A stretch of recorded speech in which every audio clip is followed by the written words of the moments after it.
तुम्हारे प्रश्न का एक ही उत्तर है कि श्री कृष्ण शरणाम बोलो, भगवान श्री कृष्ण के चरणों का ध्यान करो, इसके अलावा मृत्यु से बचने का कोई उपाय नहीं। और अब जब मैं आ गया हूं, मैं तुम्हें मुक्त करने के लिए ही आया हूं, मेरे आगमन का कोई दूसरा उद्देश्य नहीं है। तुम निश्चिंत हो जाओ। वो भगवान वासुदेव परावेदा, वासुदेव परापखा, वासुदेव परायोगा, वासुदेव पराक्रिया, वासुदेव परम ज्ञानम, वासुदेव परम तप, वासुदेव परम धर्मो, वासुदेव परागति। अब जब मैं आ गया हूं तो तुम्हें वासुदेव के चरणों में पहुंचा करके ही जाऊंगा राजन, अब निश्चिंत हो। ये ग्रंथ, ये मुक्ति शास्त्र है, ये मुक्ति ग्रंथ है। अब तुम्हारी मुक्ति में संशय नहीं है, लेकिन जरा धैर्य रखो, मैं तुम्हें ये पूरी कथा सुनाऊंगा और तुम्हें मुक्त करके ही जाऊंगा।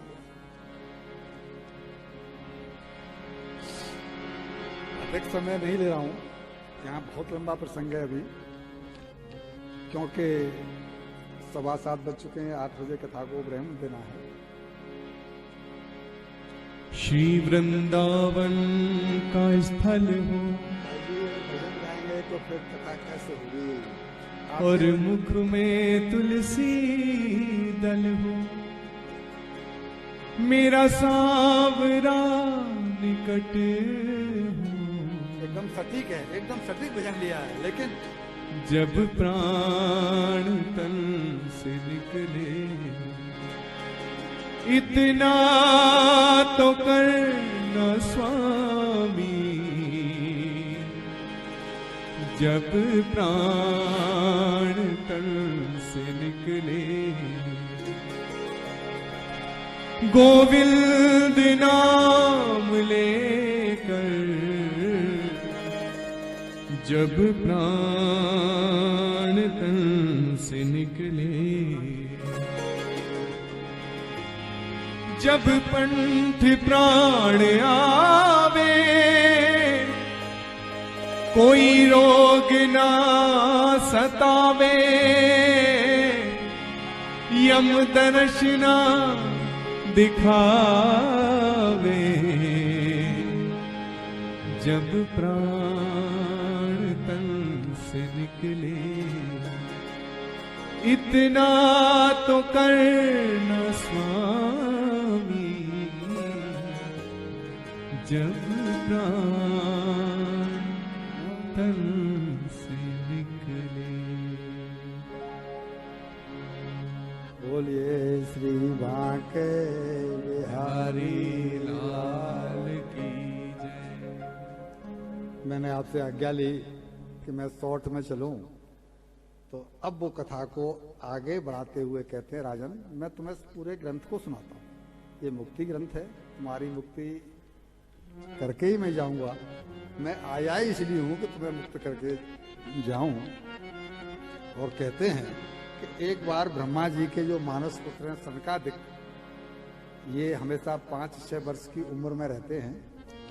ये हैं पुरातन, लेकिन हमेशा 5-6 वर्ष की उम्र में ही रहते हैं।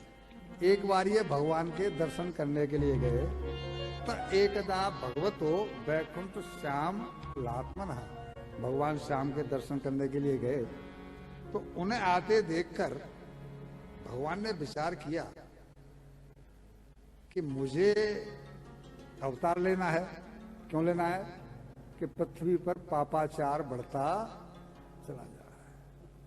भगवान ने, भागवती कहती है भगवान का कल की अवतार होगा।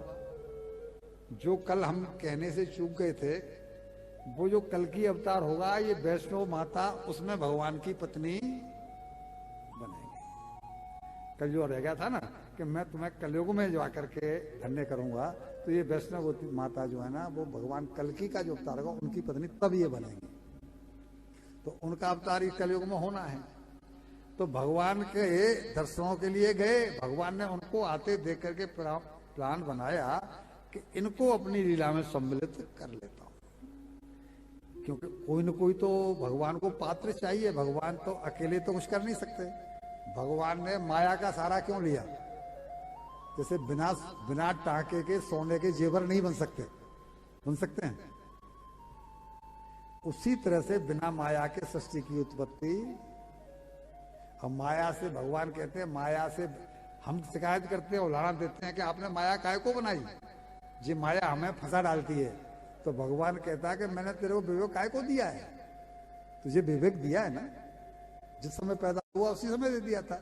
तो विवेक जो तेरे को दिया उसका काहे को प्रयोग नहीं करता, माया बनाई है तो विवेक भी दिया है। तेरे को पैर दिए हैं, जंगल में कांटे दिए, जूता पहन ले, तो वो कहते हैं तू माया से बचना चाहता तो विवेक का प्रयोग कर ले। वही स्थिति यहां पर है, भगवान ने इनको अपनी लीला में शामिल करने लगा चाहा, और उसके लिए परिणाम क्या हुआ कि उनके अपने द्वारपालों को प्रेरणा दे दी। और जैसे ये 6 जोड़ी पार कर गए, भगवान 7 जोड़ी के अंदर रहते हैं। आपने कभी दर्शन किए हैं वृंदावन जाकर के, जो वहां पर रंग जी का मंदिर है, वहां रंग जी भगवान 7 जोड़ी में भीतर है। इस तरफ बैकुंठ में भी भगवान 7 जोड़ी के भीतर रहते हैं। 6 जोड़ी ये पार कर गए, और जैसे ही भगवान की प्रेरणा मिली, जय विजय नाम की जो इनके द्वारपाल हैं, उन्होंने वहां पर जो है बेंत अड़ा दिया। कहां घुसे चले जा रहे हैं, हम बैठे ना यहां पर। अब हमारा प्रश्न आपसे ये कि क्या अब तक कोई संत नहीं गया होगा वहां पर?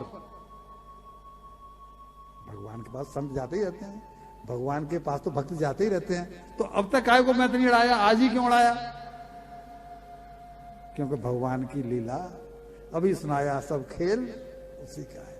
वो किसको कहां करना चाहता है, क्या दिखाना चाहता है, कौन कैसा है, वो सब खेल उसी का है। भैंस चढ़ा दिया तो उनका भगवान के दर्शनों के लिए भी तुम हमें रोक रहे हो, हम तो भगवान के दर्शन करने जा रहे हैं। तो वो ठीक है, लेकिन हमें समझो ना, हम भी तो बाहर बैठे हैं, हमसे कहो। द्वारपालों की हिम्मत कि भगवान के दरबार में भक्त से कहें कि हमसे कहो कि हम भगवान के दर्शन कर ले। ये पेच हैं जो हमारे जीवन में आते हैं। भगवान क्या करना चाहते हैं, भगवान ने उनको प्रेरणा दी और रोक दिया। और जो बालक 5-6 साल की अवस्था के जो संत हैं, पुरातन हैं, जब से सृष्टि चली है, यानी मानसिक सृष्टि में सबसे पहले ये हुए हैं, जब से सृष्टि चली है उनको कभी क्रोध नहीं आया, लेकिन उस समय उनको भी क्रोध आ गया, और उन्होंने क्रोध में आकर के साथ दे दिया कि तुम्हारे अंदर भेद है, तुम हमें अलग समझ रहे हो, भगवान को अलग समझ रहे हो, जो कि भक्त और भगवान तो एक ही है। तुमने हमें रोक दिया, तुम वैकुंठ में रहने लायक ही नहीं हो, हम तुमको श्राप देते हैं कि तुम 3 जन्म तक पृथ्वी लोक में जाओ और दैत्य बनो, राक्षस। जैसे ही उन्हें श्राप मिला तो उनका नशा, और वहां पर भगवान माफ करो माफ करो माफ करो, हमने तो ये कहा था, हमने तो वो कहा था। भगवान पीछे तो खड़े ही थे, वो बाहर निकल के आए और उन्होंने पूछा क्या हुआ, क्यों क्यों आवाज ऊंची हो रही है? बोले भगवान इन्होंने मुझे साफ दे दिया है। वो बोले द्वारपाल, इन्होंने हमें साफ दे दिया है, हमने तो केवल इतना कहा था कि हमसे आप पूछो तो सही कि आप कहां जा रहे हो। तो भगवान बोले कि ये संत हैं, इनका साफ है, अच्छा है, तुम्हें 3 जन्म तक राक्षस बनने का साथ दिया है, मैं तुम्हारे उद्धार के लिए 4 जन्म लूंगा। तुम तो 3 ही लोगे, मैं तुम्हारे उद्धार के लिए पृथ्वी पर 4 जन्म लूंगा, तुम्हारा उद्धार करूंगा।